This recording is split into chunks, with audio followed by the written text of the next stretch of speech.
É tempo de Copa do Mundo e a Central 3 chega com um podcast narrativo com histórias da seleção brasileira. É o Amarela Ouro. Personagens do passado, debates do presente e uma viagem por causos do maior time de futebol da história. Amarela Ouro, semanalmente no seu tocador. Uma produção Central 3. Faz Bebeto! Faz Bebeto! Faz Bebeto! Central 3. Cristo Redentor, braços abertos sobre a Guanabara.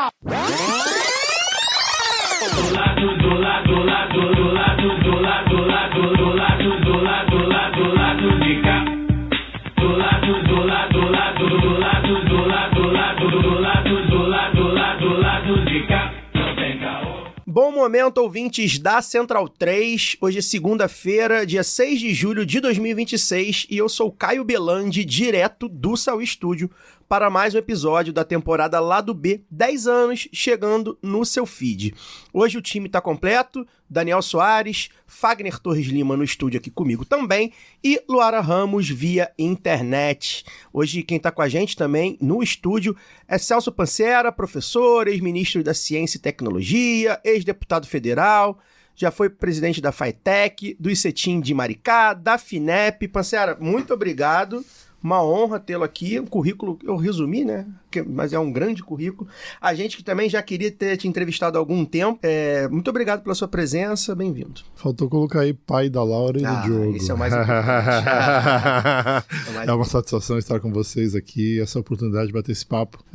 Muito feliz com isso. Vamos lá, vamos falar de Rio de Janeiro, de Brasil, de educação, de ciência e tecnologia, assuntos fundamentais e de Copa do Mundo também, né, Luara? Boa noite.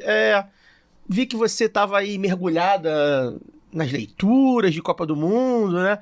Você, como a nossa intelectual da mesa, lendo bastante livro e vendo falha de cobertura, né? Que é as duas coisas mais importantes para se ter em termos de teoria do futebol, né? O falha de cobertura deve estar muito bom, ainda não vi. E aí? Tá triste? Tá resignada? Boa noite. Boa noite, Caio, Fagner, Daniel, boa noite, Pancera, boa noite todo mundo que nos ouve, ou boa tarde, ou bom dia. Então, Copa do Mundo, não sei, tava lendo. Tava passando meu tempo aí, cara, não dá para poder... Acho que tem muita coisa pra gente elaborar ainda sobre essa derrota do Brasil. Não quero ser aquela pessoa que fala, eu avisei, mas... Como está registrado nesse podcast, eu avisei. Nós avisamos que o neymarismo cultural tinha o seu risco e as suas consequências. E não é só o neymarismo, mas também é muito nessa conta, né? Acho que está todo mundo se dando conta. A grande ficha está caindo.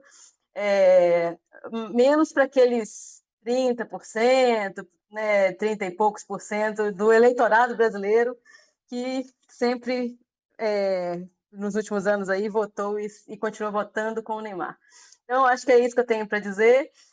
Eu fiquei repensando várias coisas que a gente falou de Copa do Mundo aqui, viu, Caio? Nos últimos tempos, falando, caramba, eu não entendo nada de futebol mesmo. Porque eu acho que tem esse risco também, né? A Copa do Mundo, essa primeira fase é uma coisa, a segunda fase de mata-mata é outra Copa, e isso também é um clichê do jornalismo esportivo, mas que a gente não pode fugir dele. Então, acho que falei muita besteira, e algumas coisas eu revisito e falo, não, aqui eu estava certa, mas ser engenheiro de obra pronta é fácil, né? Então, para além do eu avisei, eu acho que vale as leituras. Como você falou, eu estou lendo o Guia da Copa, que é bem divertido, vai ter o lançamento aqui para o pessoal de Vitória, né, o Guia da Copa do Falha de Cobertura. Eu só peguei agora no final, mas é aquele mesmo humor sem medo da verdade, né, o jornalismo sem medo da verdade. Então, para quem está querendo esclarecer um pouquinho, eu indico, já dei muita risada e eu não estou nem, sei lá, nos 10% do livro, assim. E estou lendo também, estou revisitando, né, um grande ensaio que é referência para quem curte futebol e literatura, do José Miguel Wisnik, que é Ai, gente, agora me fugiu, eu postei esses dias. Mas é o ensaio do José Miguel Wisnik. Oi? É o Veneno Remédio? Veneno Remédio, isso. Exatamente, que é um ensaio mais denso, assim, então dele eu revisito mais, fica ali na minha estante, mas já peguei, acho que já até citei ele aqui algumas vezes, mas peguei recentemente para dar mais uma olhada. E o mais recente, acho que o lançamento do Fábio Luiz Barbosa dos Santos, né, historiador, é o Saudade do que Nunca Fomos, que é bem bom também, é mais curtinho, mas também tem uma densidade legal ali para quem quiser ficar, e quem já passou pelo Galeano, né, que eu passei recentemente, e quiser continuar aí nas leituras do futebol, são as minhas indicações para a gente encerrar o Boa Noite de hoje com um pouco mais de leveza. Dica Não cultural. sei se tem muita leveza. Não, dica cultural. Daniel, boa noite. Acabaram as festas, né? A gente vai ter que se reunir para ver Inglaterra e Noruega no sábado. É complicado. É melhor, né? Talvez ver de casa, né? Noruega. Mas também não Marrocos e França eu pego. Não, convenhamos. Não dispensaremos um bar se tiver marcado. O Marrocos e França eu pego. Noruega e Inglaterra é meio depressivo. Acabou a festa, isso é ruim. É né? ruim demais. Acabou a festa. Enfim. Né?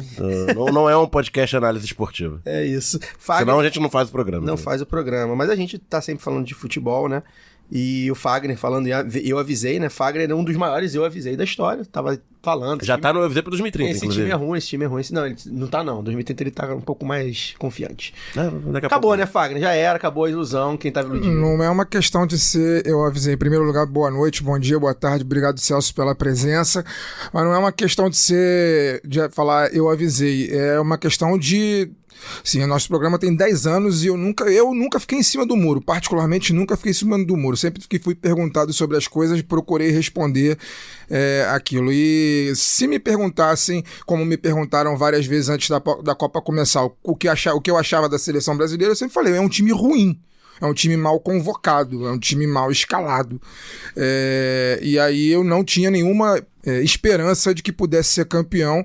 E ruim de tudo, eu também não acho, né, não acho ruim que tenha acontecido o que aconteceu, porque... Pensando do ponto de vista cultural, seria uma tragédia também determinadas figuras que compõem essa seleção, compuseram essa seleção, se ao final da Copa comemorassem como campeões mundiais. Eu acho que seria terrível culturalmente para o Brasil.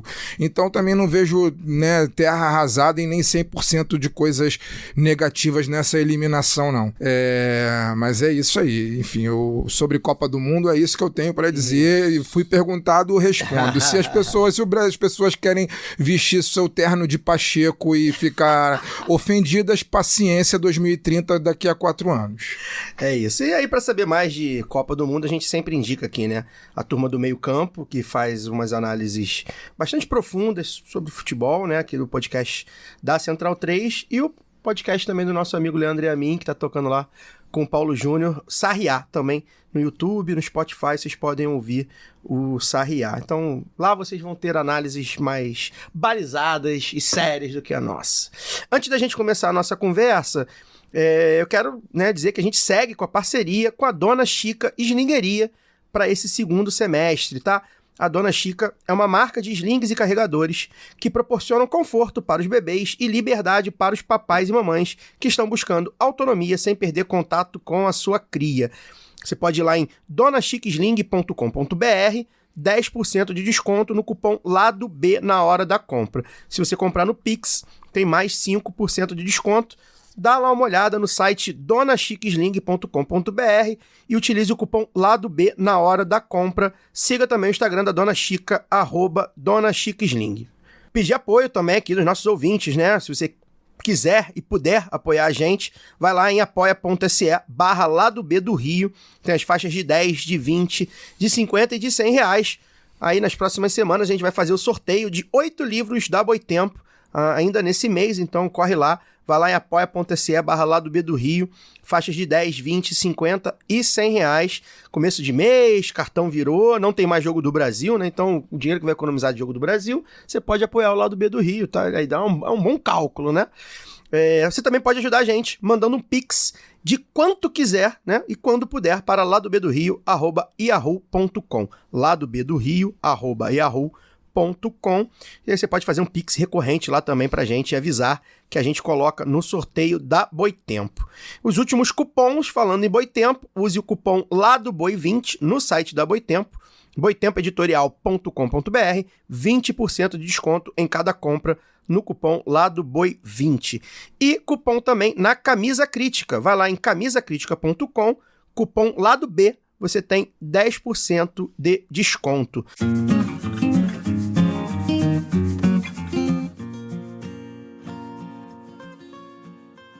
Bem, agora a gente vai começar a nossa conversa. Pancera, eu acho que é bastante automático falar com um professor e um gestor em educação também sobre esse tema, né? Que é tão caro a gente aqui.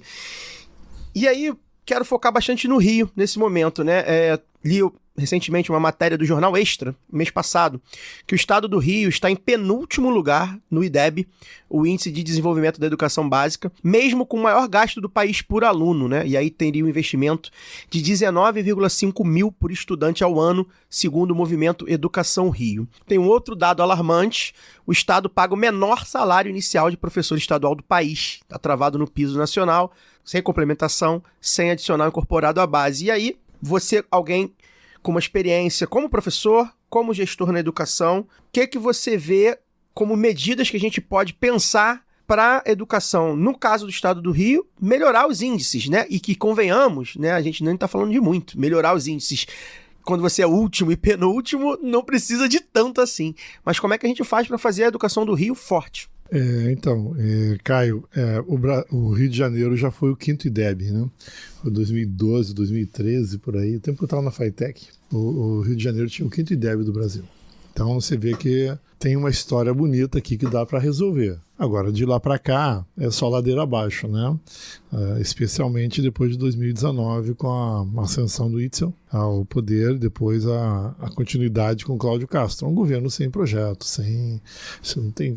Qual é a marca deles na educação? O que eles fizeram na educação? Zero. Não tem uma novidade, não tem algo bom, não tem uma estratégia, não tem nada pensado para resolver esse problema. E ainda você tem uma escola chata, que não dá profissão, não dá futuro para o jovem, e aí eles não querem ficar mesmo em sala de aula, vão embora, ou ficam ali fazendo vidinha e acabam não estudando. Quando vem essas medições, né, esses processos de medir, fazer a medição em grupos de escolhidos de alunos, esse ladeira abaixo aí do IDEB, que reflete a realidade.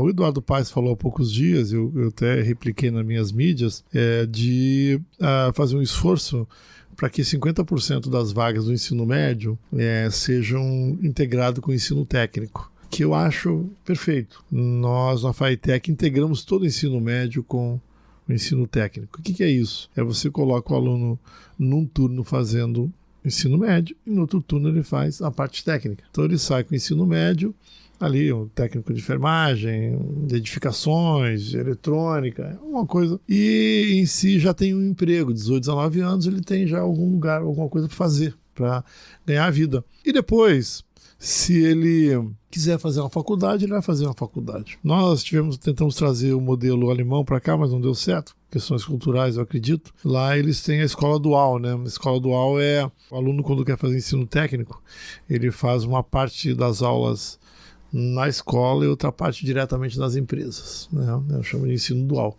E a empresa já paga uma bolsa para aquele aluno que está passando parte do dia ou parte da semana dela lá dentro trabalhando. Nós tentamos trazer o modelo para cá, não deu certo, as empresas não incorporaram, então não dá para contar com a iniciativa privada desse negócio. Mas o Estado tem a obrigação de criar alternativas, né? Então, eu acho que o problema aqui da educação, de ter essa ladeira abaixo, 10 anos atrás, 12 anos atrás, éramos o 5º IDEB do Brasil. E agora somos o último IDEB do Brasil. É muito pouco tempo para desandar tanto assim essa maionese. Há uma coisa também importante, que os estados do Nordeste cresceram muito, tá? Sim. Aí tem os nossos amigos aí, dizem que os nordestinos não sabem votar, mas os nordestinos, os estados do Nordeste, todos cresceram muito, né? Você tem Piauí muito bem, Ceará muito bem, Pernambuco, que tem sistemas de alunos já, sistema de ensino que avançaram muito nos últimos anos e avançaram muitas posições do IDEB. Então também tem isso, o mundo ficou mais difícil para os preguiçosos que não querem fazer gestão, querem só se aproveitar dos recursos da educação para isso. Tanto é que aqui no Rio de Janeiro, por exemplo, eles criaram um negócio que é horrível, que é o seguinte: ao invés de licitar a obra pela Secretaria de educação, eles transferiam o dinheiro para a escola, para fazer a reforma da escola, e exigiam que a escola contratasse a empresa X para fazer aquela obra. E isso fazia o quê? Fazia com que se não tivesse um processo de licitação para escolher as melhores empresas para fazer as obras. A mesma coisa, a descentralização exagerada de recursos para comprar merenda. Você não tem contratos centralizados de merenda. Ele manda o dinheiro para a escola e a escola tem que comprar a merenda. Só que quando você vai no território, quem controla a vendinha? Quem controla a padaria? Quem controla o gelo? Quem controla a água mineral? Quem controla... Certo? Aí você fica onde? Fica sujeito às intempéries do território. As pressões locais. Exatamente. Né? Então se vê que pessoas que não seguem essas determinações acabam caindo. Exatamente. Então você vê como é muito ruim o sistema criado aqui. Né? Então esses últimos anos, de fato, foi muito, muito ruim para o Rio de Janeiro. Agora, se vamos buscar essa iniciativa do Eduardo Paes, né, de se integrar o ensino médio com o ensino técnico, eu acho que nós teremos um bom caminho para recuperar, e dá para recuperar em poucos anos, com gestão, com cuidado, com estratégia pedagógica clara, dá para recuperar esses pontos que perdemos e trazer, porque, vamos dizer assim, tem massa crítica boa, né? A base de pedagógica, os professores formados aqui são bons professores, né? Você tem boas universidades, né? O ERJ, uma boa universidade na educação, a FRJ, a UF, a UENF, né? Então você tem uma base de formação de professores muito bons. O que precisa é um governo que se preocupe com isso e tenha linhas claras de atuação. Teve um outro fato que é um elemento importante. Em 2017, logo no governo do Temer, um ano depois do golpe, ele tirou a Dilma do poder, e eles fizeram também uma reforma no ensino médio. O governo baixou uma medida provisória mudando muito o ensino médio. E isso, você tem a tempestade perfeita, né? Você tem a pressão da legislação federal, que é uma legislação que excluiu diversas disciplinas, obrigatoriedade de filosofia, história, geografia, né, de determinadas linhas de curso, ou no mínimo reduziu o número de horas obrigatórias nessas disciplinas, porque a base da formação do conhecimento é aquilo que se chama de humanas, né? E essas disciplinas foram secundarizadas. Aí você pega um governo com má vontade, governo que não quer fazer educação, quer usar a educação apenas para seus interesses específicos, né? Geralmente não republicanos, e aí você tem uma legislação que ajuda, e aí você tem aquela tempestade perfeita e ladeira abaixo na educação do Rio de Janeiro. Agora, Celso, ótimo você falar sobre isso. A gente tem agora, eu imagino, né, não sou um especialista na educação, sou apenas uma pessoa rodeada de educadores, mas eu imagino que nós temos um desafio muito grande para além da questão da gestão, agora, como você falou, da vontade, primeiro a vontade política, segundo a gestão da educação.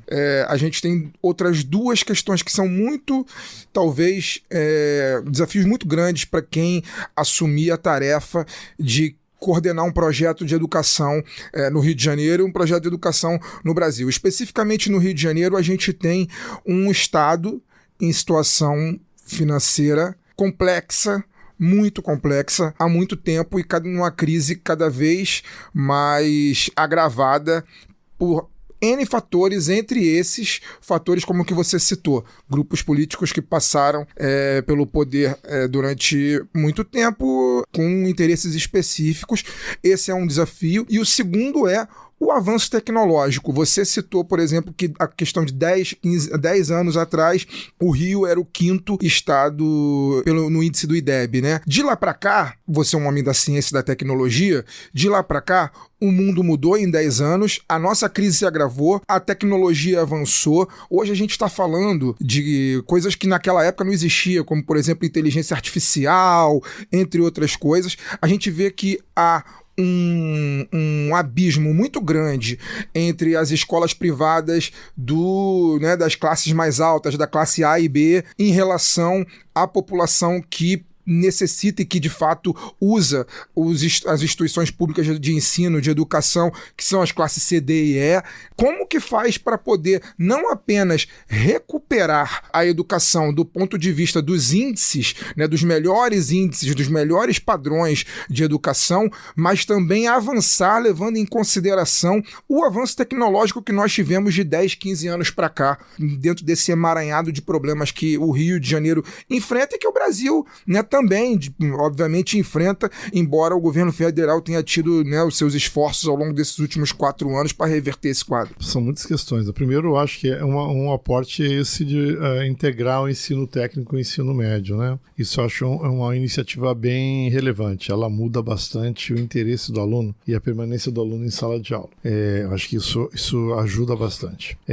A rede de institutos federais que o Lula criou em 2008 veio exatamente para superar, para ajudar nisso aí. Claro que a rede federal não tem como abranger o tamanho, mas, por exemplo, a FATEC, sábado tive a oportunidade de falar com o Eduardo Paes, e eu falei de um projeto que tem do ex-deputado Valdeir Carneiro, na Alerj, que eu ajudei a construir esse projeto, em que ele transforma a FATEC nos institutos estaduais tecnológicos.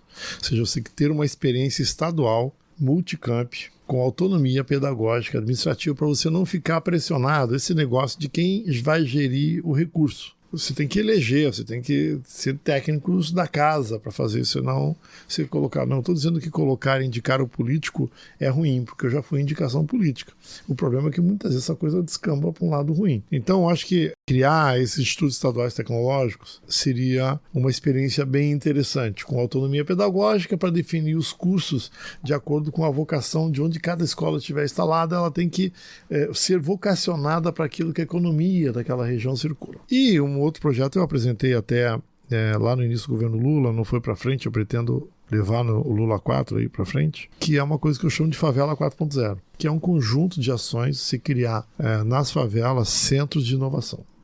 Centros de inovação com infraestrutura para isso. Aula de robótica, impressora em 3D com CNCs, uma série de critérios, bolsas para startups, se lançar e editar de startups para solucionar os problemas da região. E nós previmos, inclusive, criar moedas locais. Você criar moedas locais, como nós temos lá em Maricá, por exemplo. Mumbuca, né? A Mumbuca. Você cria uma moeda local que circula na favela para você valorizar o comércio da favela, né? Você estabelece ali um padrão e as prefeituras e o governo federal tem que entrar fazendo complementação da Bolsa Família, por exemplo. Ao invés da prefeitura botar em reais na favela da Rocinha, ele tem uma moeda local, ela coloca naquela moeda local. Lembro até que foi programa de governo da Benedita em 2020, né? A moeda local na Rocinha. Isso funciona porque você fortalece a economia local e aquele pequeno empreendedor local. E se você tiver ali um centro onde você organiza a empresa, ensina a fazer a contabilidade,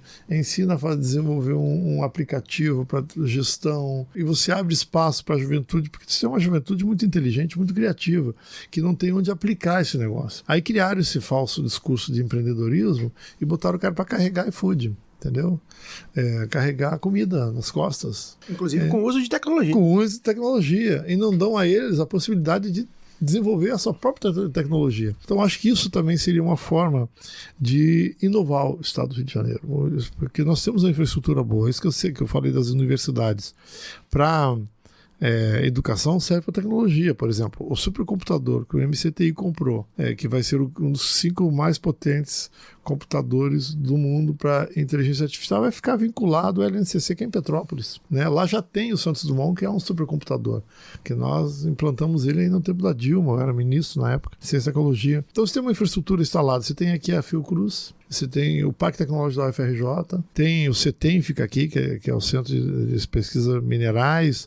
Uma infraestrutura tão grande. O Laboratório Nacional de Computação Científica em Petrópolis, né? Você tem o Centro Brasileiro de Pesquisas Físicas, que é pertinho daqui, CBPF, que tem uma infraestrutura ali de pesquisa na área de física bem complexa, bem avançada, né? Então você tem uma infraestrutura que está faltando o quê? Integrar esse negócio todo num grande projeto local. Eu espero que o próximo governador faça isso. Nós tivemos bons momentos já da ciência brasileira, né? Nós tivemos bons momentos da ciência do Rio de Janeiro. E a Alerj aprovou, eu ajudei a fazer até o texto, em dezembro de 2022, uma lei estadual de inovação muito moderna, que ela previa a instalação de um Conselho Estadual de Inovação, Ciência, Tecnologia e Inovação, a realização em até 180 dias da Conferência Estadual de Ciência, Tecnologia e Inovação e a instalação desse conselho para definir as estratégias do governo. E a FAPERJ, que é a Fundação de Amparo à Pesquisa aqui do Estado, tem um orçamento de 700 milhões de reais. Agora, com a renegociação da dívida, esse acordo que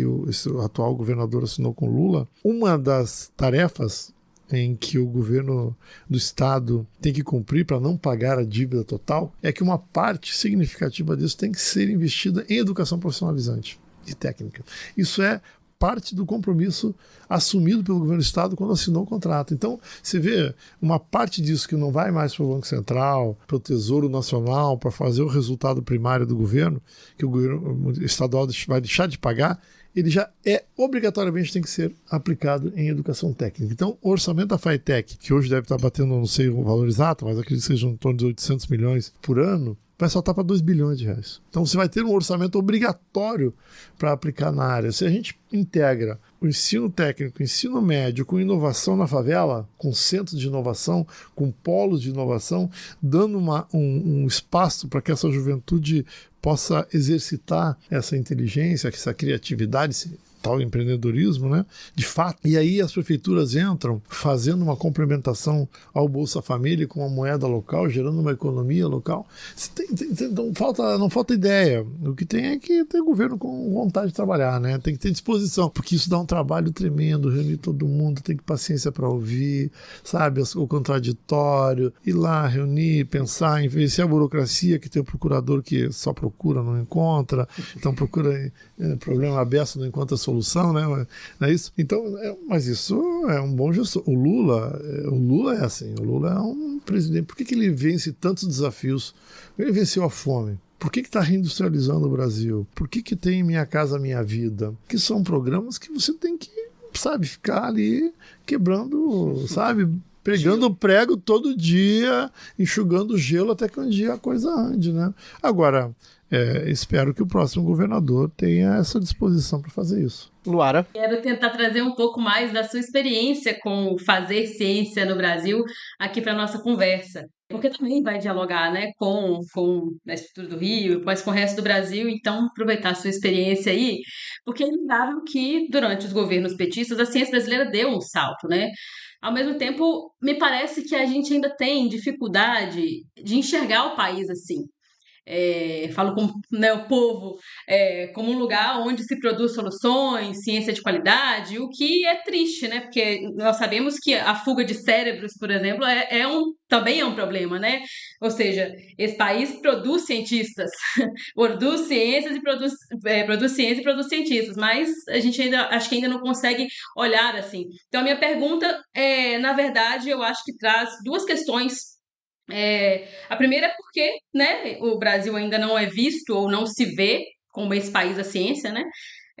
Você acha, não sei se tem a ver, fico pensando, né, se tem a ver com ser sempre vencido aí pelo lobby do agro, que até se beneficia da ciência brasileira, mas para mim também parece que despreza um pouco isso, né? Tem aquela coisa, o agro é pop, mas eles não querem trazer como se fosse a mesma coisa de tech, é pop, mas tem essa coisa de Tech. E é Embrapa. De uma rusticidade, né, do bruto e sistemático que tenta vender ali, né, um pouco, eu falo da imagem mesmo, da marca agro, né. E a outra questão é sobre investimentos, né.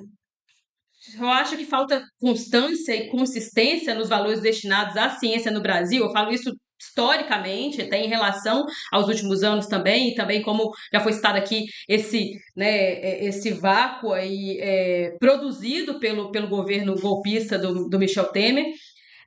Acho que sobre o Bolsonaro a gente não precisa nem... Mas eu acho que vale a pena sublinhar, porque é um desprezo completo, total à ciência, mas principalmente ali no Temer, onde a gente via um cinismo com relação à ciência, né? Como podemos cortar isso aqui neste momento, porque precisamos fazer ajustes.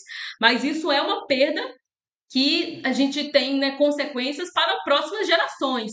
Então, queria saber disso, assim, essa outra questão. Como é que a gente protege também isso de eventuais governos menos comprometidos com o desenvolvimento nacional? Ou se eu acho que o Fundo Nacional, por exemplo, dá conta disso, já existem instrumentos suficientes, ou como criar novos instrumentos para que a gente possa ser, de fato, o país da ciência também, não só do futebol, mas de um agro mais inteligente, inclusive. Mais da ciência do que do futebol. Mas eu achei legal aquela fala que vocês fizeram no início aí, né? Que o Neymar agora tem endereço em Balneário Camboriú, né? Pois é. Sempre tem uma vaga de vereador lá, de senador, né, pra ele, né? Mas voltando aqui ao nosso assunto, a nossa vaca fria. É o seguinte, o Brasil deu um salto muito grande na produção de ciência básica, tá? Que é a produção de pesquisa básica de laboratório. Onde está a grande dificuldade para a percepção da população? É transformar isso em realidade. A realidade é a inovação. Vamos pegar um telefone desses aqui. Ele tem aqui 13, 14, 15 itens de ciência básica, né? É a fala, o vídeo, a bateria, o georreferenciamento, a internet, né? A tela sensível. São invenções feitas ao longo de décadas que estavam ali servindo para diversas coisas. E um dia o cara pegou e botou tudo num lugar só. Isso é inovação. Você pega a ciência e, a partir do conhecimento básico, você cria uma inovação.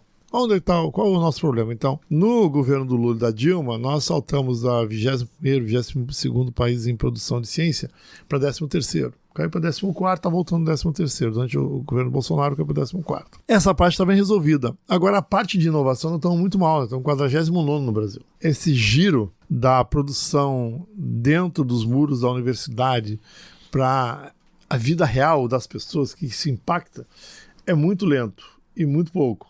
Você percebe na área de remédios, é perceptível, vacinas, né? Alguns remédios que a gente vai comprar barato aqui no Brasil, que o SUS distribui, você percebe facilmente. O agro é uma coisa muito fácil você perceber, né? Você tem alimento em abundância e hoje é uma fronteira da economia. Isso é basicamente ciência, né?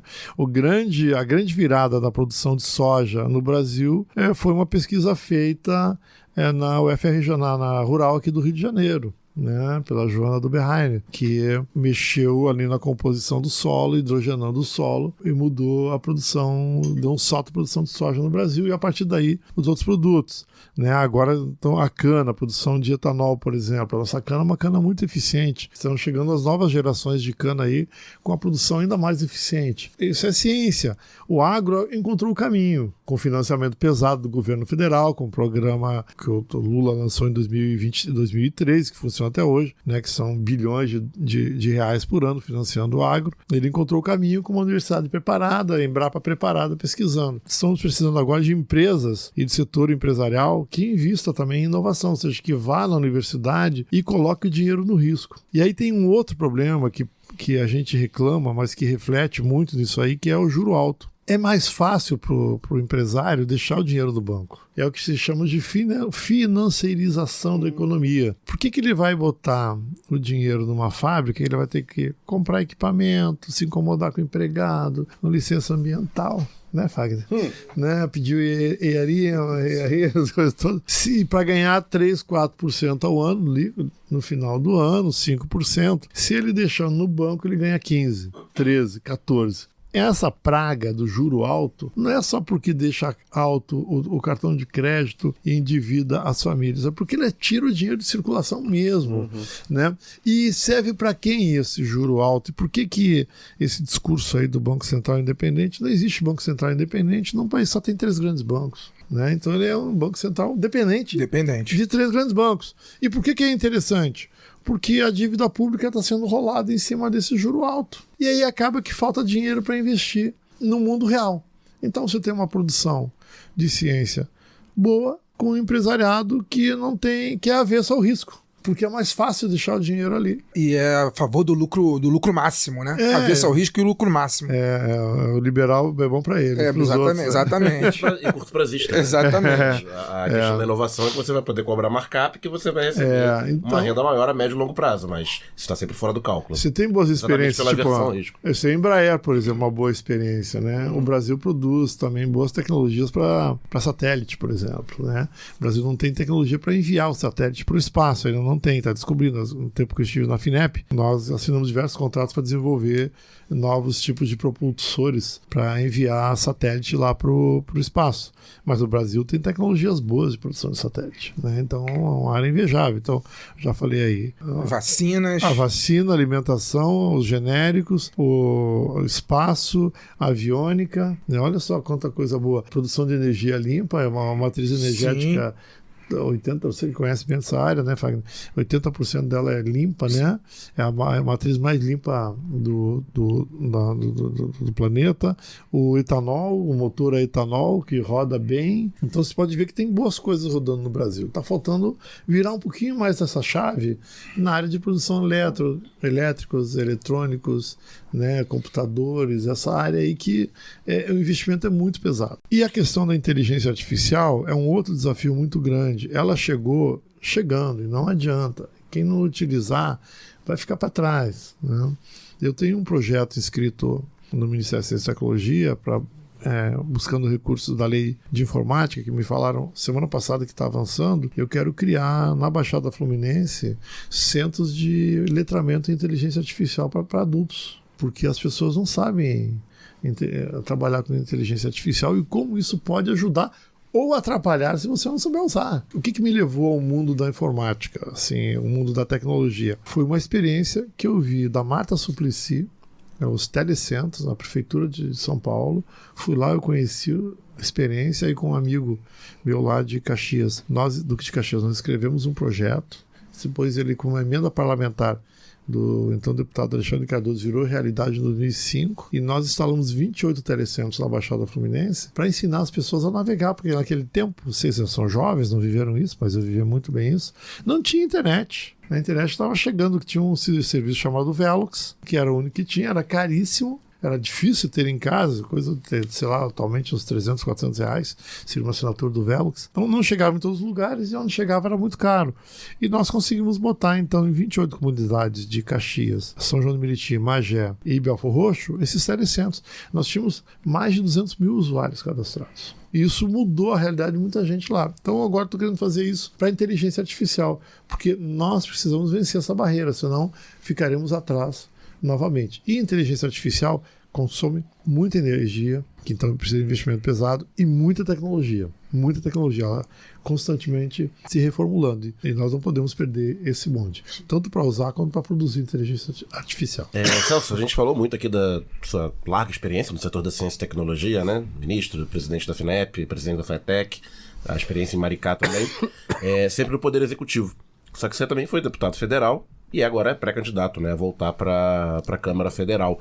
Queria que você falasse, né, discutisse os desafios da ciência e tecnologia na próxima legislatura, né, da Câmara, pensando que se a gente teve muitos avanços, né, recentemente, depois do período Temer-Bolsonaro, né, o governo Lula III conseguiu recompor o orçamento da ciência e tecnologia, a gente tem o descontingenciamento do FNDCT, o lançamento do Nova Indústria Brasil, que é a primeira experiência, né, de política industrial assim, na década, né, orientando, né, os desafios tecnológicos principais para o investimento público, né, em ciência e tecnologia, e considerando essa nova realidade aí da chegada para valer da IA, digamos assim, e você mencionou que ela gasta muita energia, né?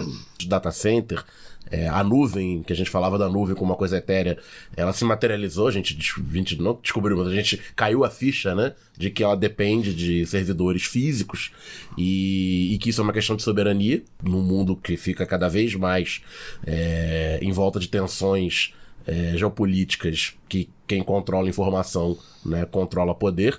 Então, pensando no próximo mandato executivo, né? Que a gente espera que seja um Lula 4. E como isso vai ser atrelado a uma agenda legislativa, para você comentar essa agenda legislativa considerando essas questões, principalmente de soberania tecnológica. Você resgatou uma parte da pergunta da Lauara que eu não respondi, né? Que é a questão do financiamento da ciência, né? O Lula estabeleceu uma meta de 2% do PIB até 2034 em ciência, em tecnologia e inovação. É um parâmetro mínimo para a gente para ter um financiamento adequado. A China gasta mais ou menos isso. Israel gasta 4. Coreia em torno de 4 também. Estados Unidos 2,5. A Europa em geral 2,5, 2,7 do PIB deles é ciência, tecnologia e inovação. Sim, essa referência é muito pouco. O Brasil hoje gasta 1,2, 1,3. Então é bem distante. E você falou, Daniel, da questão do fundo, né? O descontingenciamento do fundo foi uma vitória nossa no governo Bolsonaro, assim, né? Nós já havíamos apresentado uma lei, um projeto de lei lá em 2017, não conseguimos botar para votação, que era transformar o fundo em fundo financeiro, né? Porque os fundos são, na verdade, uma conta... na contabilidade, né? Uma linha contábil. Uma linha contábil. E o FAT não, o FAT é um fundo financeiro. Você produz o FAT, ele é retirado e vai para a Caixa Econômica. O que está acontecendo com o FNCT é a mesma coisa. Você importa algum equipamento de alta tecnologia, uma parcela pequena daquilo ali vai formar FNCT. E ele é apartado agora da conta da União e vai para as contas do Banco do Brasil, e a FINEP gerencia esse recurso. Então, por isso que essa modificação é muito grande. Eu tive a felicidade de cumprir o papel durante o governo Bolsonaro de ser um dos líderes da aprovação dessa lei complementar 177, que é um projeto de lei do senador Isalci Lucas, de Distrito Federal. Eu sempre falo, né, no Senado só um senador votou contra a lei, que foi o Flávio Bolsonaro. Não surpreende. Zero surpresa. E na Câmara tivemos 8 votos contrários, dos quais um deles é o Eduardo Bolsonaro. E outro é a tal de Carla Zambelli. Aí depois teve o veto do então Jair, né? Nós derrubamos o veto, a lei tá valendo, né? Então eu participei disso aí. Tem um projeto de lei meu também, tá na CCJ da Câmara, que eu espero retomar ele, que pega uma parte do Fundo Social do Pré-Sal para a ciência. O Fundo Social do Pré-Sal ele é formado, é um recurso enorme, são 60 a 70 bilhões de reais por ano, 37,5% disso vai para a educação, 12,5% vai para a saúde e 50% fica ali depositado para formar o resultado primário do governo, né? Fica ali no caixa ali para pagar a dívida e girar a conta do governo. Então o projeto ele pede, o que ele propõe? Que metade disso que fica nesse resultado primário vá para a ciência. Isso colocaria aí mais uns 15 a 20 bilhões de reais por ano na ciência. Então o FNDCT daria um salto de hoje deve estar nas faixas de 25 a 30 bilhões por ano para uns 50. Dá uma engordada ali interessante. Isso ajudaria muito a ampliar a infraestrutura científica, aí você teria mais recursos para a bolsa, para editais, etc. Então, essa é uma agenda que eu vou retomar se eu tiver aí a felicidade de me eleger deputado. Eu tenho uma agenda específica para a ciência, que eu apresento as minhas reuniões de pré-candidato com o pessoal da área da ciência. Eu tenho muito apoio na área, sou muito conhecido na área, e eu tenho uma agenda bem específica para isso. Uma delas é a aprovação dessa lei. Mas, centralmente, ajudar o Lula a encontrar caminhos para a gente chegar a 2% do PIB investindo em ciência. E aí também fazer essa profissão de fé com as empresas, para que as empresas também entrem em processos inovativos, correndo risco de prejuízo, para que nós tenhamos uma economia mais complexa, né, mais inovadora, que agregue valor ao que nós produzimos. Pra ter uma ideia, fala-se muito em terras raras. Pois bem, nós consumimos 3 milhões de toneladas de ímãs elétricos por ano no Brasil. Nós não produzimos 1 quilo. Aí o que a gente faz? A gente manda a terra rara, essas chamadas terras raras, esses minérios, in natura para a China, e importa 3 milhões de toneladas de ímã por ano. Fabricar ímã é uma coisa complexa, tem uma cadeia de produção. Sim. Certo? Mas tem que montar. Aí tem uma fábrica que foi montada, que cumpre parte dessa cadeia, lá em Nova Lima. Eu fui visitar ela, inclusive. Minas Gerais, né? Minas Gerais. Para produzir até 300 toneladas, né? 10% do que o Brasil consome.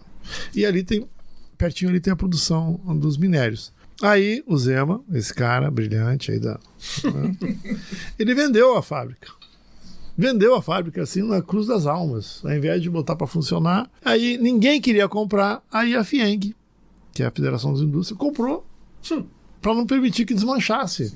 essa estrutura, porque foi construído pelo Pimentel, quando era governador de Minas, né? Pimentel, que era do PT. E ficou pronto. Eu fui lá, é um negócio bonito, assim, é bem legal. Ela não supre toda a cadeia, mas é um ponto de partida. E você construir uma cadeia ao redor dela para produzir ali 300 toneladas por ano, que é 10% do nosso consumo.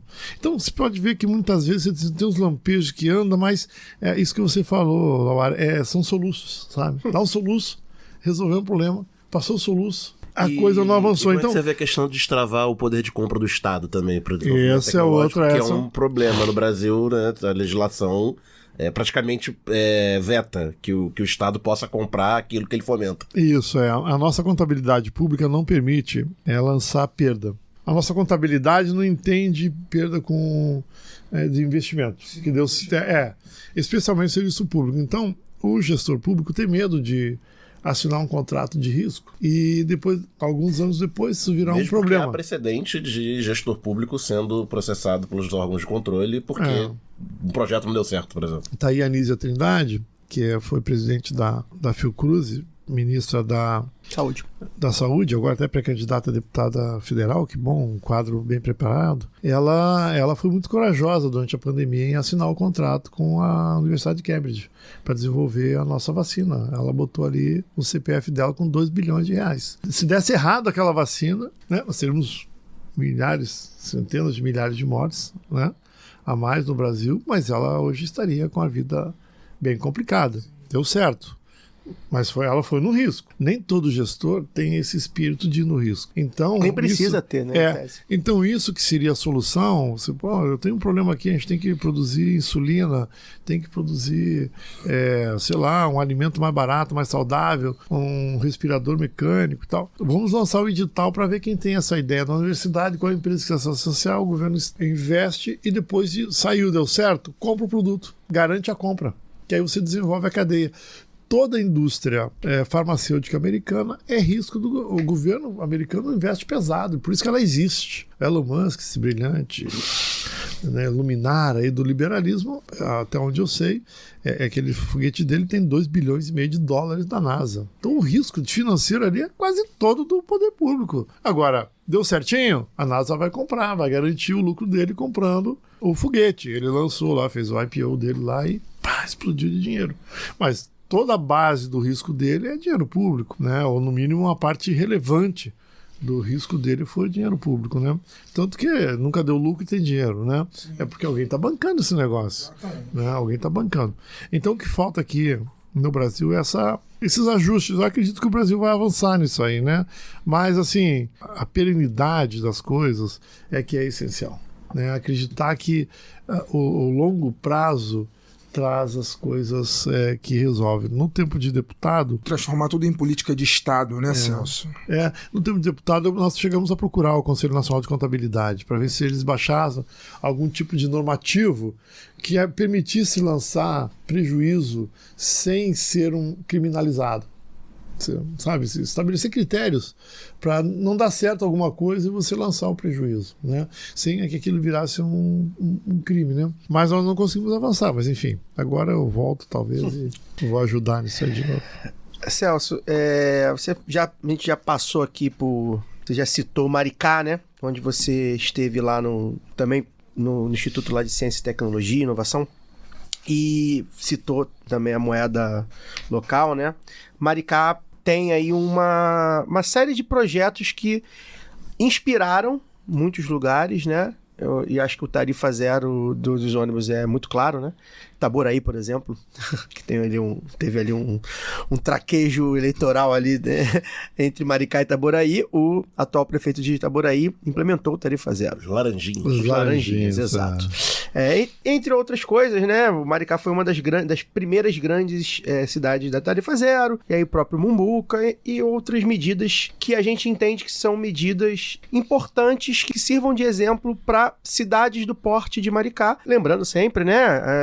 Maricá ganha bastante dinheiro com os royalties, mas sabe aplicar, né? A gente, pelo menos, todas as informações que a gente tem visto, e já estive em Maricá, Fagner também, a gente vai para Maricá e a gente sente a diferença, né?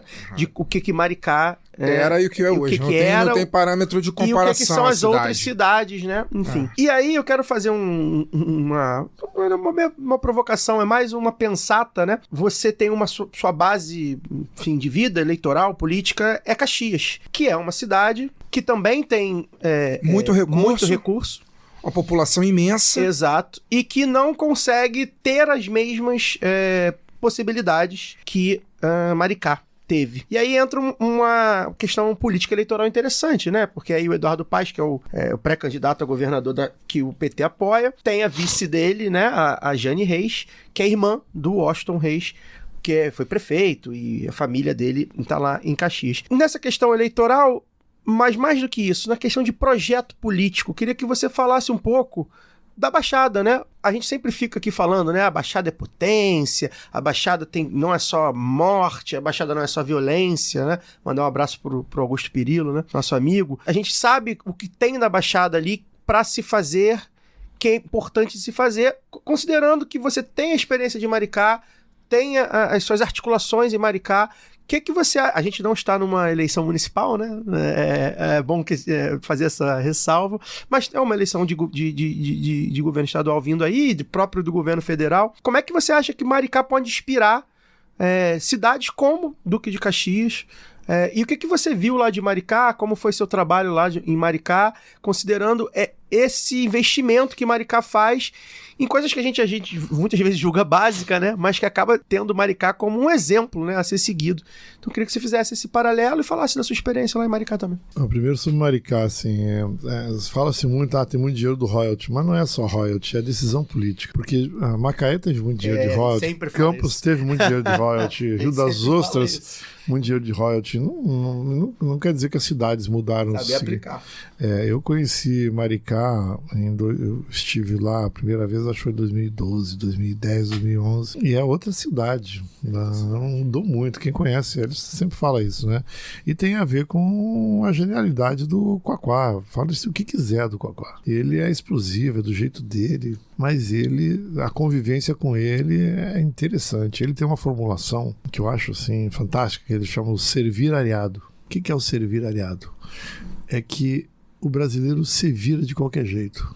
Então ele não é um operário, não é um operariado. Ele é o servirariado, o cara que se vira para dar um jeito. Porque o poder público não ajuda, sabe? Não é constante para resolver as coisas, né?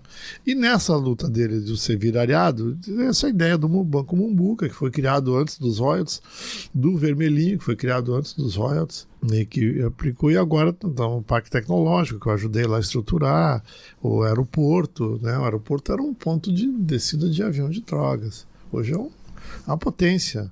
80, 90 voos diários ali, né, de helicópteros para o pré-sal. Virou uma potência, está virando uma potência mesmo. Então, foi ele que eles invadiram o aeroporto lá e tomaram na mão, e na mão mesmo, assim, literalmente. Eu tenho fotos deles lá que eles fizeram.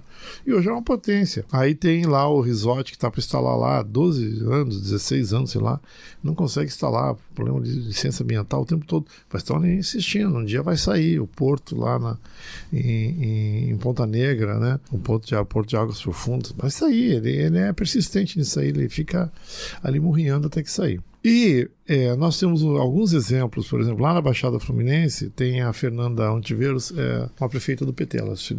Ela se elegeu pelo PDT, depois migrou para o PT e se reelegeu pelo PT. E ela já colocou uma boa parte dos ônibus lá, o Verdinho, com tarifa zero. E é uma cidade muito mais pobre, muito mais pobre. Ela já tem uma boa parte da cidade rodando de graça. Ela não vai conseguir colocar tudo na gestão dela, mas se alguém der prosseguimento depois, né, o Quaquá começou com o Vermelhinho e o Fabiano Horta, que chegou a 100%, levou 7 ou 8 anos para você chegar a 100%, até você ir conseguindo avançar, gerar recurso, e tem liminar, tem briga, tem não sei o quê, porque as empresas também resistem, né? Não é uma tarefa fácil. Então, agora, em relação à Baixada Fluminense, assim, eu nunca concorri a prefeito da minha cidade, tive um mandato de deputado, não me elegi, fui demitido pelos meus ilustres eleitores, né? Espero agora ver se eu reencontro com eles novamente. Mas, assim, ali é óbvio, né? Ali precisa de um polo tecnológico, um centro tecnológico, porque ali você tem Instituto Federal do Rio de Janeiro, você tem o ERJ, tem o FRJ, tem FATEC. Tem a Petrobras, importante falar. Tem o Inmetro. Tem muita infraestrutura boa ali que, se você integrar, você cria uma economia nova. Mas ali falta visão. Não tem jeito. Eu me relaciono com a família Reis já esses anos todos. Só uma vez eu votei com eles, só em 2008. Então sempre trabalhamos em campos diferentes e nos respeitamos politicamente. Eu compreendo o movimento que o Eduardo fez, ele precisava fazer, porque o Douglas Ruas, filho do prefeito de São Gonçalo, ele precisava equilibrar a conta de eleitores na região metropolitana. Nós estamos, afinal de contas, a gente está falando do segundo maior colégio eleitoral, né, do estado. Né? Então, e o quarto, que é Nova Iguaçu, é o ex-prefeito, é o vice-candidato a vice do Eduardo, do Douglas Ruas. Então, ele estava muito bem na capital, o interior é difícil, mas ele precisava equilibrar o jogo na Grande Rio, na região metropolitana. Ele está perfeito, ele fez um movimento inteligente, necessário, e vai, se tudo correr bem, ganhar a eleição. Então, é compreensível esse movimento do Eduardo Paes, né? Então, eu concordo. Agora, ali é isso, tem que melhorar a qualidade da política, né? Uma das bandeiras minhas é o fim do voto obrigatório. Por quê? Porque o voto obrigatório leva muita gente mal-humorada para votar, que não pensou em quem vai votar. E essa pessoa, ela encontra um panfletinho, um cara com R$100, e vota e esqueceu. Depois esqueceu, né? Tanto que a Datafolha falou aí, né? Fez uma pesquisa, 67% dos brasileiros não lembram quem votou para deputado federal em 2022. Como é que você vai cobrar? Acho até pouco, achei que fosse mais. Não, eu acho até que é mais, mas pegou estatisticamente, né? Pegou estatisticamente. E só 10% das pessoas sabiam citar o nome de algum deputado. Então, você pode ver que as pessoas de fato não lembram. Se ela não sabe citar um nome, ela não lembra quem ela votou. Então, o que acontece? Você acaba tendo um voto muito ruim. A cláusula de barreira já ajuda bastante. Está reduzindo o número de partidos, reduziu de 30 e poucos, agora tem 18, vai reduzir para os 14 e 15.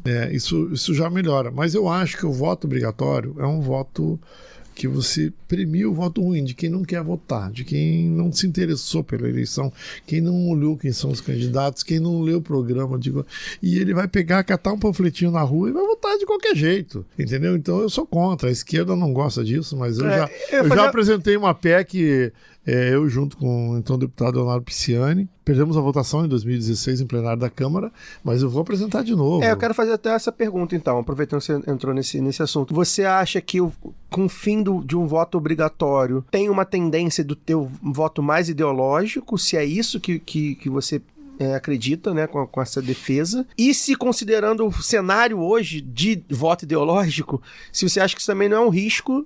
Porque há 10 anos atrás, acho que havia uma ideologia, mais gente de esquerda, por exemplo, vamos botar assim, progressistas, comprando a questão ideológica. Mas hoje acho que a gente está bastante dividido, acho que tem bastante gente de direita. Não, e outro argumento também é que as pessoas, o que a gente pode chamar de forma reducionista de voto de cabresto, embora não seja exatamente isso, seriam as mais suscetíveis a ir votar. De qualquer jeito, porque se já votaram social, olha, a minha experiência não é essa, não. O candidato tem que motivar o eleitor. E aí, se é de direita ou de esquerda, cada momento é seu momento. Agora, o momento da direita, no mundo todo. Os caras estão ganhando a eleição, voto obrigatório e voto facultativo. Sim. Não tem jeito, entendeu? Agora, Dinamarca voto facultativo. A esquerda acabou de ganhar a eleição de novo lá, entendeu? Então, eu acho que é cada um motivar o seu eleitor para que ele vá votar. Aí vai votar a pessoa motivada a votar. O voto cabresto hoje, ele se reflete na pessoa que vai votar, porque é obrigada e ela encontra o cabresto no caminho, entendeu? O voto facultativo, você vai ter que, dentro da casa da pessoa, tirar ela.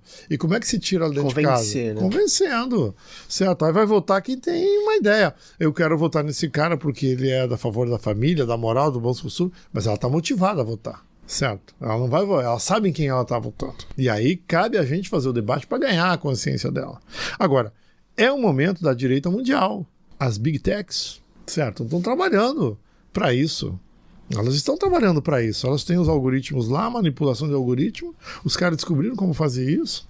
E olha, aqui do lado, quantas eleições nós perdemos esse ano já, aqui na América Latina? Peru e Colômbia.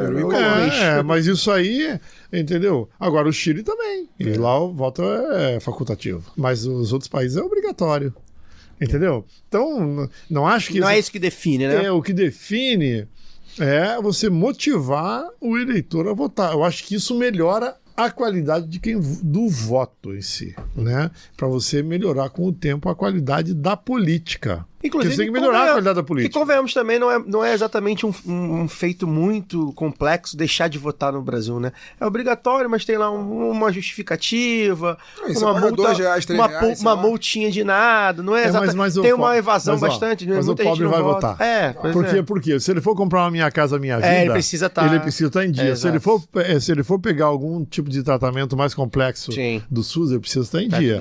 E aí é mais chato você pagar os R$13 de multa, você vai ter que emitir o boleto na Caixa Econômica Federal. É chato pra caramba. Dá um trabalho do caramba, entendeu? Então, é mais fácil votar. E acaba indo votar. Aí o caminho... Nossa, eu tô acostumado a andar na Baixada Fluminense e eu vejo como as pessoas fazem com o voto. Porque a pessoa ela saiu de casa para ir na escola. Ela pegou o ônibus para ir na escola. Aí encontrou ali o panfletinho, encontrou o cara, o churrasquinho na esquina, com uma cervejinha. Entendeu? Essa é a realidade. Tá aí o Amaral aí baixando a cabeça. É verdade, Amaral. Essa é a realidade. Então, eu acho assim, fizemos a reforma política, melhoramos ao reduzir o volume de partidos, criar dificuldade de acesso ao fundo partidário, o financiamento é público, agora temos que melhorar a qualidade do voto.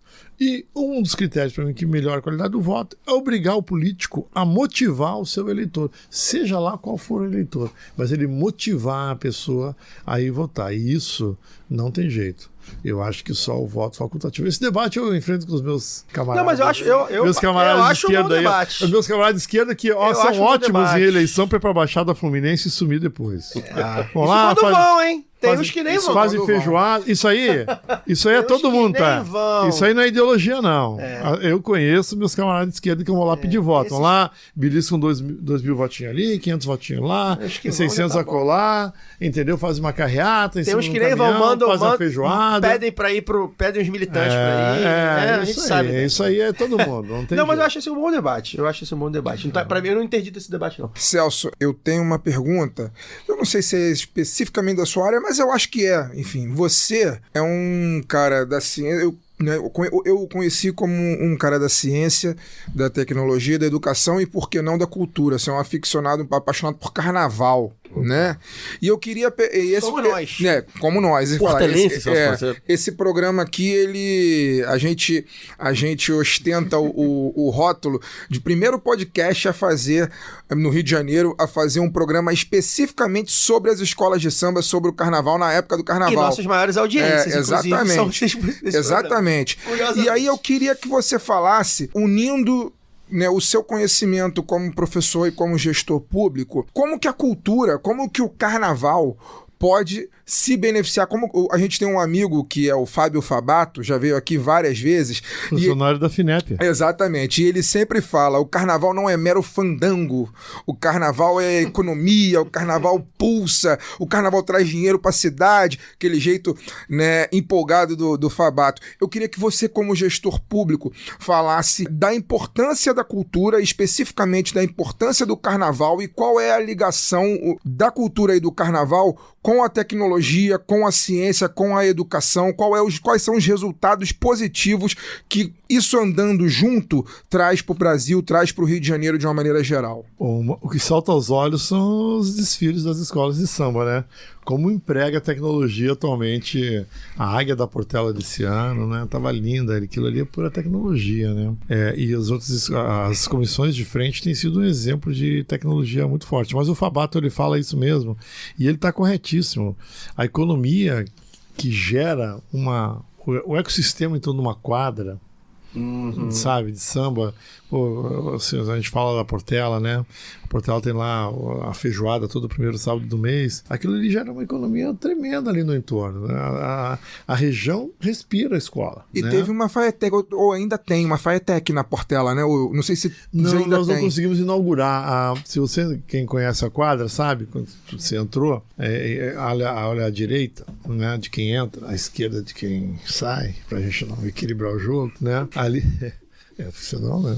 Esses dias eu cheguei em Petrópolis, aí a moça do Waze falou assim: se dobra à direita que seu destino está Não, dobra a esquerda, seu destino está à direita. Falando, não, vamos mudar o caminho, fazer pelo outro lado. O meu destino tem que ficar à esquerda, não vai ficar à direita. Mas assim... Mas ali, se você olhar aquela rua do Rio que tem ali na quadra, é uma escola preparada. Nós não deu tempo para inaugurar. Ali está preparado para ser uma escola técnica de carnaval. As salas de aula são preparadas, a estrutura daquilo ali são preparadas para salas de aula e laboratórios. E nós tentamos colocar lá na cidade de Samba uma faculdade da área. Mas não é fácil construir consensos e conseguir espaço e convencer o MEC, essas coisas todas, o Conselho Estadual de Educação. Mas eu acho que ainda no Brasil, o Rio de Janeiro ainda vai ter uma universidade. Maricá tem uma universidade do samba lá, né?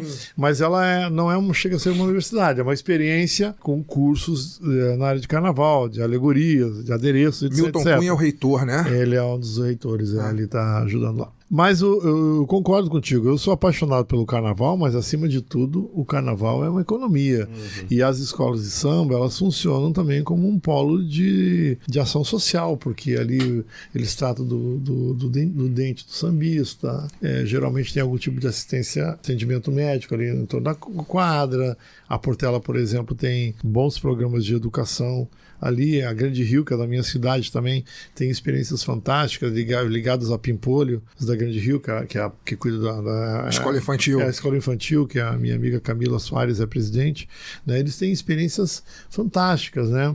O que eu acho que falta é um calendário anualizado. Eu não sei se é um desfile no meio do ano, não sei se comporta isso, mas nós tínhamos que ter uma experiência como fazem com o tango lá em Buenos Aires, assim, sabe? Se ter lugares em que você vai aprender a sambar e assistir shows de samba o ano inteiro. À noite passa o shuttle lá e leva o turista para a quadra da Portela, para a quadra da Mangueira, Salgueiro. Avivar isso o ano inteiro. Mas não de forma estruturada, né? Exato, tá faltando isso aí. O turista chega e ele não sabe se vai ter evento na quadra da Vila Isabel. Isso eu acho que a prefeitura deveria chamar a Liesa e conversar sobre isso, porque isso seria uma fonte de renda. A Grande Rio tem...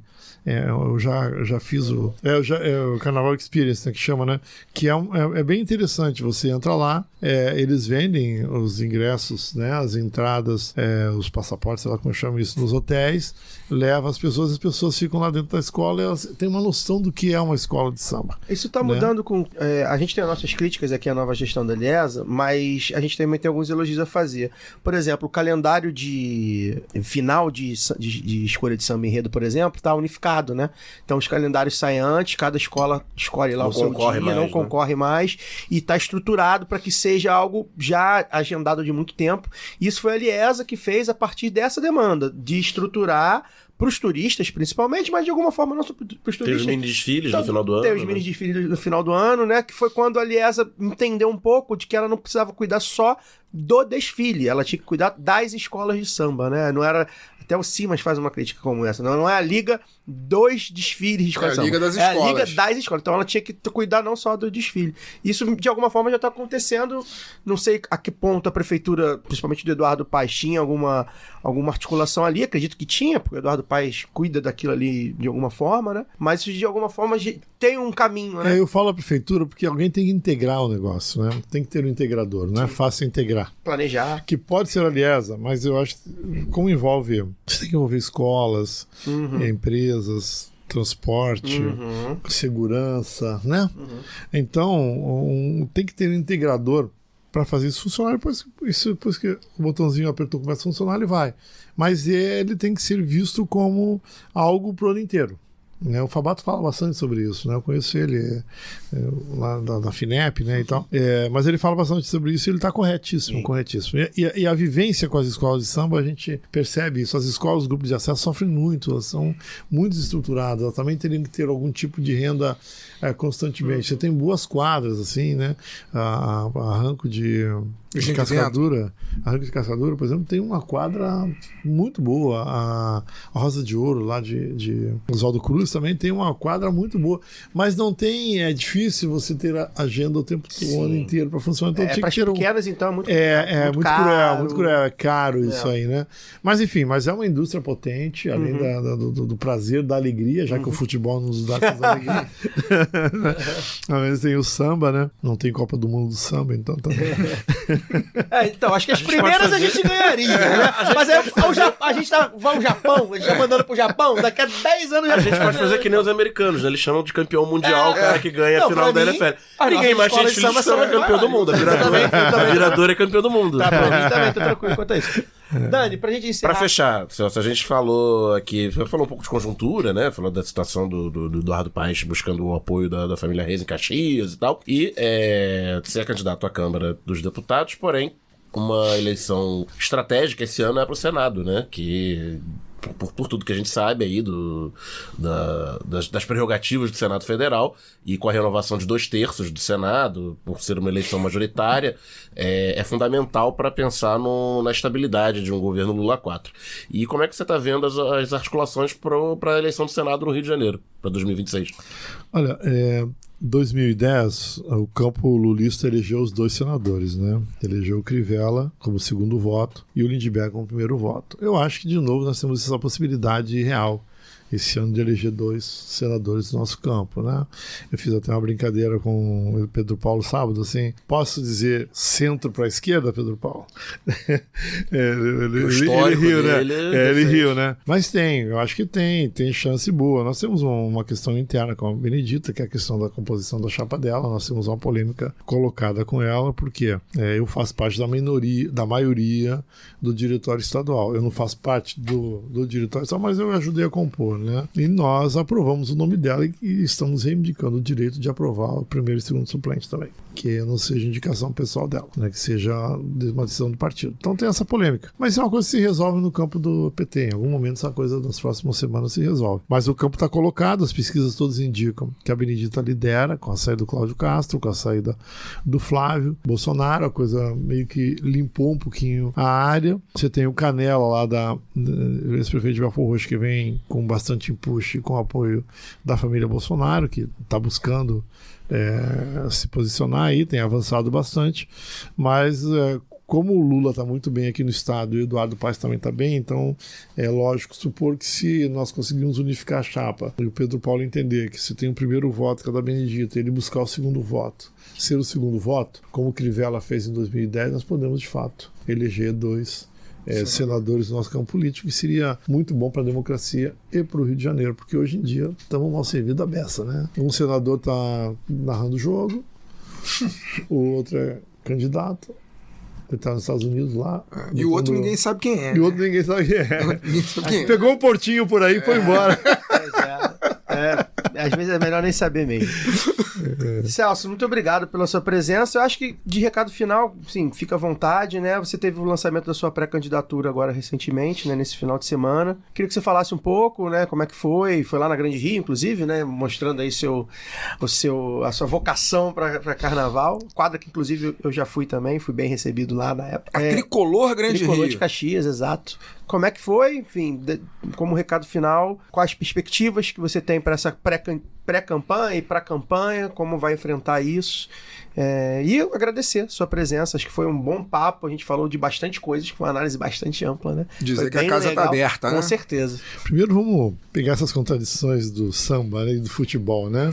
Você sabe que eu sou, de coração, eu sou gremista, porque eu nasci no Sul, mas cheguei aqui, aí eu comecei a assistir pro Maracanã, com alguns amigos botafoguenses. E aí, naquela que tava lá, ordem um contra o outro, virei botafoguense daqui. Luiz Mendes era grande Botafogo. Ali. João Saldanha. João Saldanha era Saldanha. Os gaúchos viram Botafogo. E eu tenho essa contradição também. Só tirar o azul. Eu tenho essa contradição também no samba. Por quê? Desde Porto Alegre, pelo Azul e pelo Paulinho da Viola, eu sou portelense. E fui morar na cidade da Grande Rio. Então, eu sou um portelense, mas tenho uma relação muito boa com a escola da minha cidade. E, felizmente, nós conseguimos a quadra fazer o meu lançamento lá. Foi um lançamento bem legal. Não tenho dúvida que nós tínhamos lá umas 10 mil pessoas, né? É muito potente. Eu percebi na fala do Eduardo Paes o impacto que esteve sobre ele, né? De ver aquele monte de gente, né? Reunido num sábado de manhã. Foi muito legal. E isso dá, claro, um impulsionamento muito grande para a campanha, porque a minha última candidatura foi frustrante. A eleição foi muito ruim. Claro que era outra realidade. Eu nunca mais concorri em Então, você azeitar de novo as máquinas, né, ligar as turbinas e pegar a velocidade de cruzeiro não é fácil. Mas acho que esse evento foi muito bom. A presença do Eduardo Paes foi muito interessante, do Pedro Paulo, porque deu uma dimensão. Eu tenho mais de 20 parceiros estaduais dobrando comigo, de uma forma ou de outra. Então, é uma candidatura que tem gente querendo se chegar para ajudar e ser ajudado, então isso é bom. E eu tenho um incentivo forte aí do Quaquá, né, que é meu amigo e que é quem, na verdade, quem bancou, assim, disse, Celso, você vai ser candidato. Aí eu não queria, mas ele insistiu muito, né, e acho que ele está correto. Olhando agora, assim, para trás mente, né? Eu vejo que o impulso que ele deu do ponto de vista de incentivar politicamente deu frutos, né? Eu consegui recompor a minha base, eu peguei muita gente do PT que estava solto de outras candidaturas que não são mais, as lideranças também fizeram a campanha do Quaquá. O Quaquá teve 113 mil votos em 2022, né? Então a parte, o filho dele vai herdar, mas uma parte grande ficou comigo, dessas lideranças, militantes e tal. Então hoje eu tenho de fato uma candidatura bem colocada.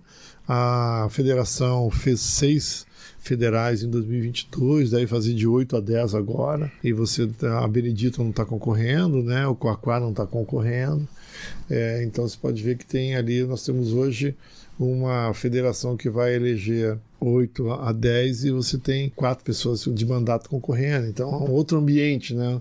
A possibilidade, quer dizer, nós teremos 5, aí nós temos 4 ou 6 novos deputados eleitos pela chapa, né? Então você vê que é um negócio. A contabilidade é boa, é favorável, né? E esse ato foi exatamente essa demonstração de força aí da minha candidatura. Foi muito bom, as imagens são impactantes. Eu estou muito satisfeito, muito feliz. Foi muito bom mesmo. É isso, a gente deseja sorte. A gente abriu a nossa temporada aqui de entrevista, né? Os pré-candidatos, pré-candidatas, né? Futuros candidatos aí que a gente está entrevistando, né? Virão outros, né? Nas próximas semanas a gente está sempre aqui aberto a receber, né, as pessoas que estão no debate público para fortalecer o debate público no nosso campo. Então a gente deseja sorte aí na sua... Posso fazer um marketingzinho rápido? Claro, por favor, deixa suas redes. É isso aí, é o @Celso Pancera aí para me seguir, mas também tem um negócio chamado timepancera.com.br que quem quiser, por exemplo, ir lá se cadastrar, virar um embaixador do meu time, né, pode entrar lá e se cadastra e nós enviamos todos os dias um boletinzinho com informações, as novidades da campanha. Já temos aí uns 4 mil pessoas já recebendo isso. Nossa ideia é chegar aí a 10 mil pessoas cadastradas recebendo nosso material todos os dias, né? Então, e não tem jeito, né? A gente tem que falar pelas redes, não tem outro jeito, né? Estamos fazendo um esforço para isso, mas quem puder seguir a gente, vale a pena. E agora, sempre falo coisas interessantes. Agora é rede rua, não tem jeito. Agora, a partir de agora, quer dizer, já a partir de algum tempo, né? Mas com o lançamento da pré-candidatura não vai ter jeito. Luara Ramos, obrigado pela sua presença novamente. Valeu, até semana que vem. Valeu, Caio, Fagner, valeu, Daniel, valeu, Celso. Muito obrigada aí pelo papo. Até semana que vem. Fagner Torres Lima, até semana que vem. Até semana que vem, agradecer o Celso pela presença, muito bom revê-lo depois de muitos anos que a gente trabalhei com o Celso, né? Quem não sabe, eu acho que eu já comentei aqui, fui assessor de imprensa da FATEC durante um tempo que o Celso foi presidente. E aí deixar já que a Luara fez a indicação cultural dela, queria deixar a minha também, enfim. Falei aqui há algum tempo, ando mergulhado, acho que até por causa da Copa do Mundo também, eu ando mergulhado na história da Argélia, né? Depois que eu assisti o filme sobre o Frantz Fanon, recentemente lá aqui no Cine Zé Wilker, em Laranjeiras, eu entrei numa de ler muitas coisas sobre a Argélia, né? E eu já tinha lido há muito tempo atrás o Camus, né? Tinha lido O Estrangeiro. Saiu tem um livro relativamente novo chamado O Caso Meursault. Quem já leu O Estrangeiro, não sei se conhece essa história, o Meursault é o personagem do livro Estrangeiro, e tem um livro de um autor árabe que agora eu esqueci o nome, acho que eu sei que o sobrenome dele é Daoud, se chama O Caso Meursault, né, que conta a perspectiva dessa história a partir da família não vou dar spoiler, do estrangeiro, né? Mas o Meursault, ele acaba assassinando um árabe, né, no livro Estrangeiro. Só que esse árabe, o livro do Camus, o árabe não tem nem nome no livro do Camus, não tem nome, não tem história, ele simplesmente foi assassinado.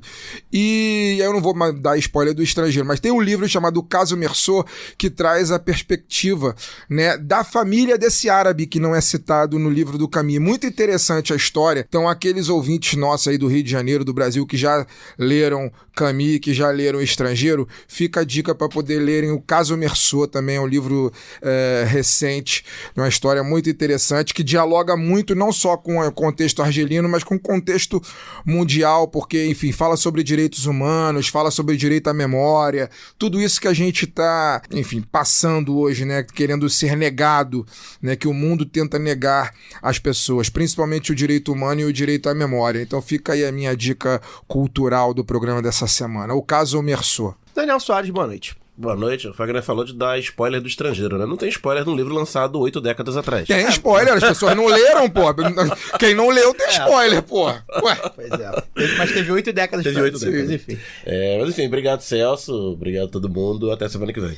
É isso. Vou dar aqui meu recado antes de dar meu boa noite, né? Vou mandar um abraço aqui pro Lucas, né? O Lucas tava lá comprando quadrinho, lá nas Americanas ontem, enquanto eu tava trocando figurinha, né? Fui nas Americanas trocar figurinha, tá difícil de acabar, meu Deus, falta pouco. Quem quiser trocar, tem um camarada aí que acho que tava da Tijuca, que falou, manda e-mail pra gente aqui, por favor, cara.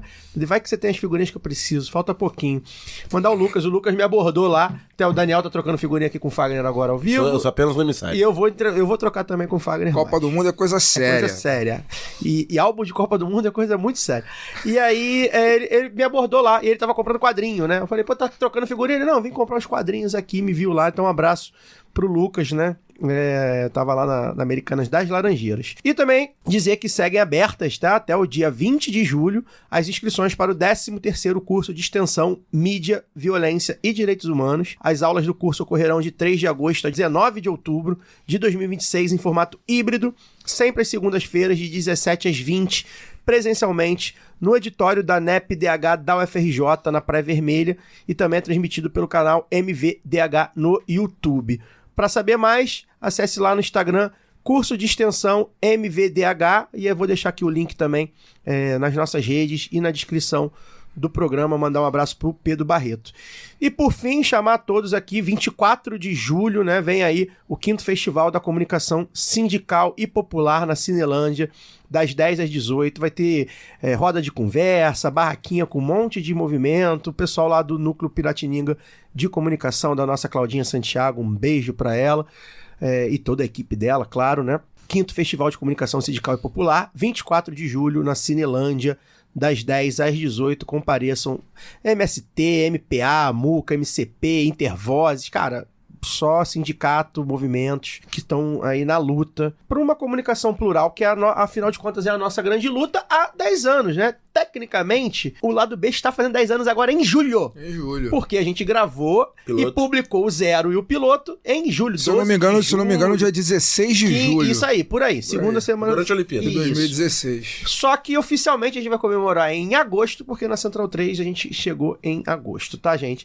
É isso, então a gente já tá nesse ritmo aí de parabéns aí por 10 anos, a gente encerra por aqui mais um episódio dessa temporada lá do B 10 anos, a gente tá aqui em clima de festa, né, dentro do possível, considerando as conjunturas, considerando a Copa do Mundo, então muito obrigado aí pela presença do Pancero.